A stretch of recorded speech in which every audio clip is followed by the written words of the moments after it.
सभी को मेरा नमस्कार। देखिए, पिछली कक्षा में हम बात कर रहे थे प्लेट विवर्तन के सिद्धांत में एक विभिन्न प्रकार के बलों की हमने बलों की बात की तो अंतर्वेधी बल और यानी बाहरी क्षेत्र से जो बल काम करते हैं धरातल पर उनकी बात कर रहे थे और आंतरिक क्षेत्र से जो बल काम करते हैं उनकी बात कर रहे थे। अब हम सबसे पहले आंतरिक क्षेत्र के बलों की बात करेंगे और आंतरिक क्षेत्र के बलों में हमने बात की थी ज्वालामुखी की, यानी कि जो हमने आंतरिक क्षेत्र में दो प्रकार माने थे बलों के, वो एक तो माना था पटल विरूपणी बल और एक आकस्मिक बल। तो हम आकस्मिक बल की बात करेंगे पहले।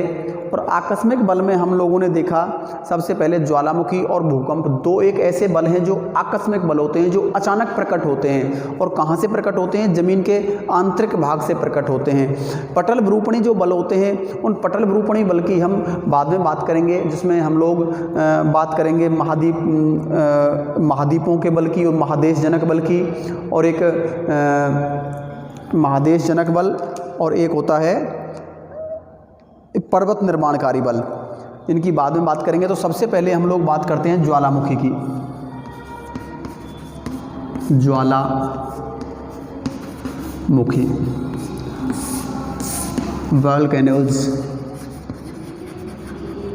वॉल्केनो।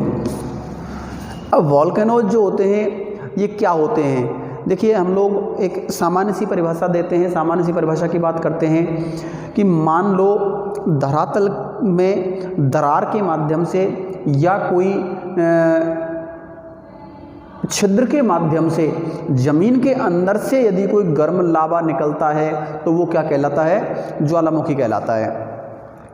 मान लो कहीं कोई स्थान पर एक ज़मीन में दरार पड़ी हुई है, कोई उस दरार के माध्यम से यदि कोई ज़मीन के आंतरिक भाग से कोई लावा मैग्मा निकलता है तो वो क्या कहलाता है? वो ज्वालामुखी कहलाता है।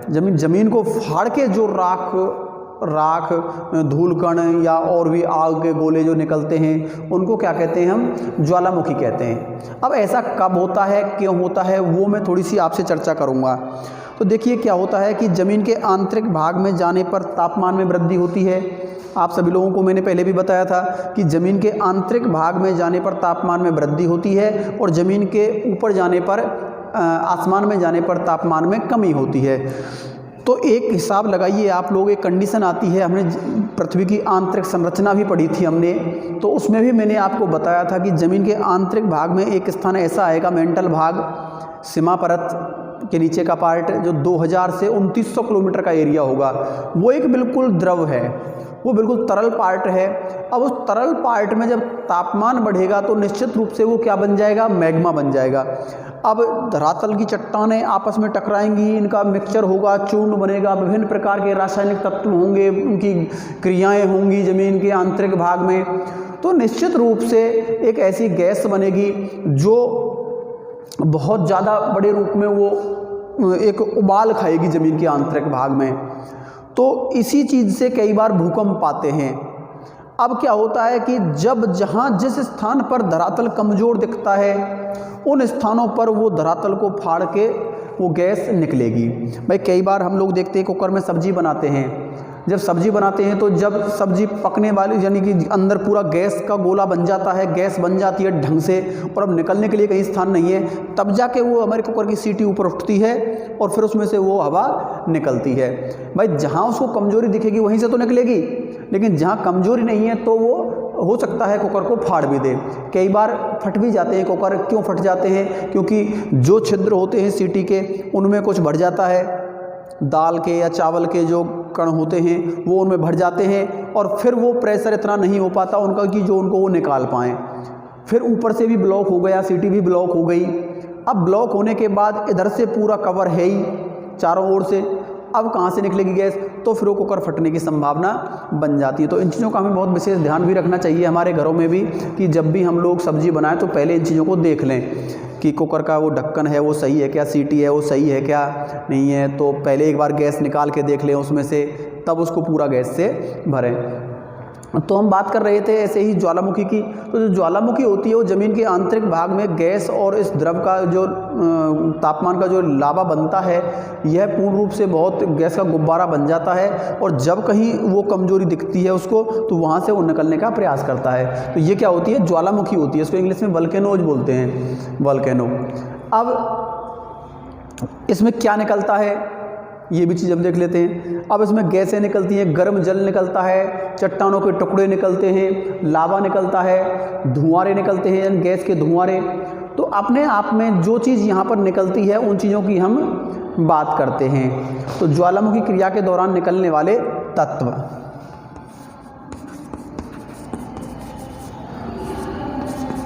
ज्वालामुखी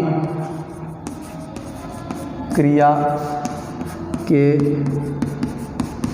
दौरान निकलने वाले, ज्वालामुखी क्रिया के दौरान निकलने वाले पदार्थ।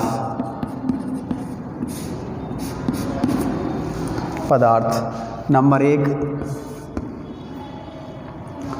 गैसें।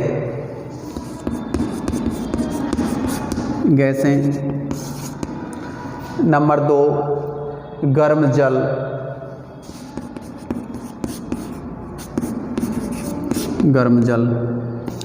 नंबर 3 चट्टानें।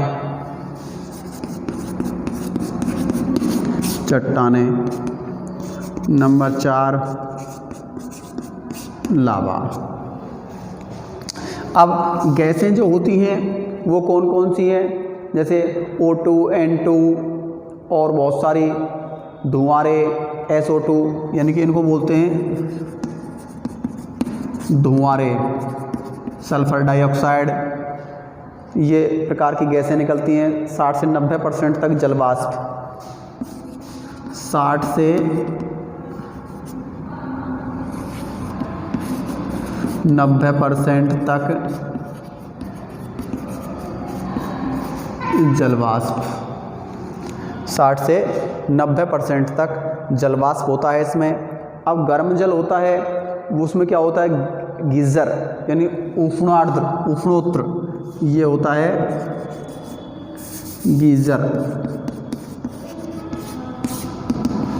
गीज़र जिसको बोलते हैं, जहाँ से वो निकलता है तो गीज़र बोलते हैं। ऐसे चट्टानें होती हैं टफ, प्यूनेस, बम लैपली, ये जो हल्की मोटी जो चट्टानें होती हैं वो निकलती हैं यहाँ से। लैपली, बम टफ,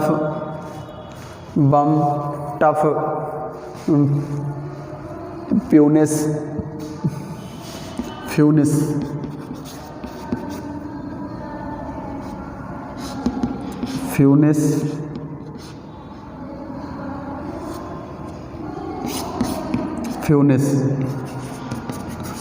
आदि, ये चट्टानें होती हैं। उसके बाद लावा होता है। अब लावा भी 2 प्रकार का निकलता है। लावा एक अम्लीय होता है, अम्लीय लावा, और एक होता है क्षारीय लावा। अम्लीय लावा और क्षारीय लावा। अम्लीय में होता है सिलिका और ग्रेनाइट। इसमें देखते हैं सिलिका प्लस ग्रेनाइट, और इसमें होता है क्षार में बेसाल्टिक, काला रंग, ये होता है बेसाल्टिक।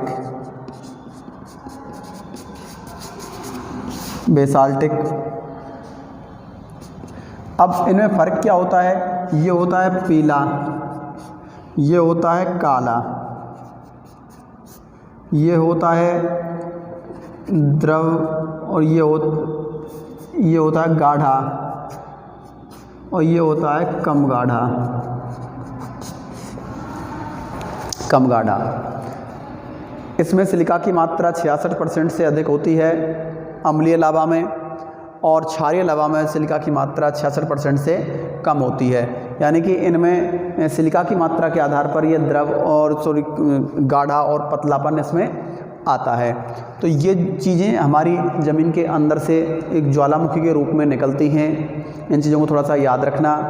अब क्या होता है कि जब ज्वालामुखी का लावा निकलता है, ज्वालामुखी का लावा निकलता है तो उससे बहुत सारी आकृतियाँ बनती हैं। क्या बनती हैं? बहुत सारी आकृतियाँ। जैसे मान लो ये धरातल है, ये धरातल है। अब ज्वालामुखी फट रहा है यहाँ से, ये द्रव है पूरा का पूरा। एक बार समझ लीजिएगा आप लोग, ये तो यहाँ पर ये लावा है। अब जब लावा यहाँ से चलेगा तो एक छिद्र के रूप में चलेगा। अब क्या होगा, लावा यहाँ जम गया कुछ, इसको मैग्मा बोलते हैं ये। अब ये कैसी भी आकृति में जम सकता है, ये गोल भी जम सकता है, त्रिकोणा भी बन सकता है, एक सिल के रूप में भी बन सकता है, एक गुंबदाकार के रूप में भी बन सकता है, ऐसे ऐसे त्रिभुज के रूप में भी बन सकता है। कैसे भी बन जाए वो एक अपना एक लावा होता है ज़मीन के आंतरिक भाग में। अब ये धीरे धीरे यहाँ से ऐसे चलता हुआ, ऐसे घूमता हुआ इन चीज़ों से, और फिर ये यहाँ आता है ज़मीन पर।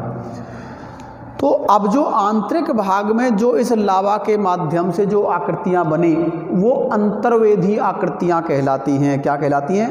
अंतर्वेधी आकृतियाँ।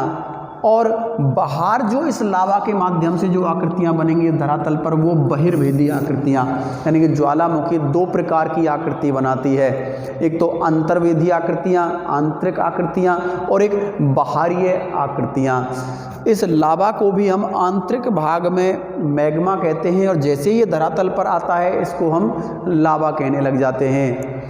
तो यही चीज़ है, ज्वालामुखी के मुंह को क्रेटर कहते हैं। भाई ये जो ज्वालामुखी का मुंह बना है यहाँ पर, ये इसको क्या बोलेंगे? क्रेटर बोलेंगे, क्रेटर। इस मुख को क्या बोलेंगे? क्रेटर बोलेंगे। उसके बाद क्रेटर में यदि एक नया शंकु बन जाता है तो इसे घोंसलेदार क्रेटर बोलेंगे। एक नया शंकु बन जाता है, भाई यहाँ पर भी एक क्या बन गया, ऐसे एक शंकु बन जाता है। भाई लगातार मान लो ये ऐसे लावा फैल रहा है और ये लगातार ऊपर जा रहा है, ये, और ये लावा इसमें से निकल रहा है, बहुत दूर दूर तक जा रहा है ये लावा। अब यहाँ पर एक नया शंकु बन के और एक ऐसे बन जाता है, एक शंकु, ये पूरा पूरा शंकु बन जाता है, ये पूरा। तो इसको हम बोलेंगे, क्या बोलेंगे? घोंसलेदार क्रेटर। घोंसलेदार क्रेटर, ये इसका मुख है। तो ये क्रेटर तो है ही मुख, लेकिन ये पूरा पूरा क्या हो गया? घोंसलेदार क्रेटर हो गया। यदि एक ही शंकु से विविध रचनाएं, विविध स्थानों पर ज्वालामुखी उद्भेदन होते हैं कहते हैं, तो यह सामूहिक आकृति सिलेंडर ट्री कहलाती है। भाई अब क्या कहलाती है? भाई मान लो लगातार बहुत सारा लावा निकल रहा है, एक अलग अलग आकृतियाँ यहाँ पर बन गई है, ऐसे कुछ यहाँ पर ये, तो ये पूरा का पूरा क्या कहलाएगा? Cylinder tree. सिलेंडर ट्री, ये सिलेंडर ट्री कहला जाएगा। यदि ज्वालामुखी नाल में मैग्मा रुककर सूख जाता है और उद्भेदन रुक जाता है तो इसे डॉट या प्लग कहते हैं। अब मान लो लावा यहीं पर सूख गया अंदर ही अंदर और ये डॉट बंद हो गया, तो इसको क्या बोलेंगे? प्लग। डॉट या प्लग कहते हैं इसको। अब यदि मान लो क्रेटर वर्षा जल से भर जाता है तो क्रेटर झील कहलाता है। और मान लो यहाँ पर जो ये वो था गड्ढा सा इस पर छिद्र पर, इसको बोलेंगे क्रेटर झील। यदि इस झील ने बहुत बड़ा रूप धारण कर लिया तो इसे कॉल्डेरा कह देंगे। क्या कह देंगे? कॉल्डेरा। तो कॉल्डेरा और क्रेटर में भी क्या अंतर होता है आप लोग समझ लीजिएगा कि मैग्मा के आंतरिक भाग में जम जाने से बनी आकृतियाँ आंतरिक आकृतियाँ कहलाती हैं। अब ये जो आकृतियाँ बनी थी, कॉल्डेरा बना था या एक क्रेटर झील बनी थी, प्लग डॉट बना था, सिंडर ट्री बना था, घोंसलेदार क्रेटर बना था। ये तो सब कैसी हो गई, बहिर्भेदी आकृतियाँ, ये कि बाहर की आकृतियाँ, बाह्य आकृतियाँ। लेकिन ये आंतरिक भाग में जो बनेंगी ये आंतरिक आकृतियाँ बनेंगी। अब आंतरिक आकृतियाँ कैसी होती हैं, कितने प्रकार की होती हैं, ये भी आप लोगों को देखना है। तो इन आंतरिक आकृतियों के बारे में बताएंगे हम कल की क्लास में। आज के लिए बस इतना ही। सभी को बहुत बहुत धन्यवाद।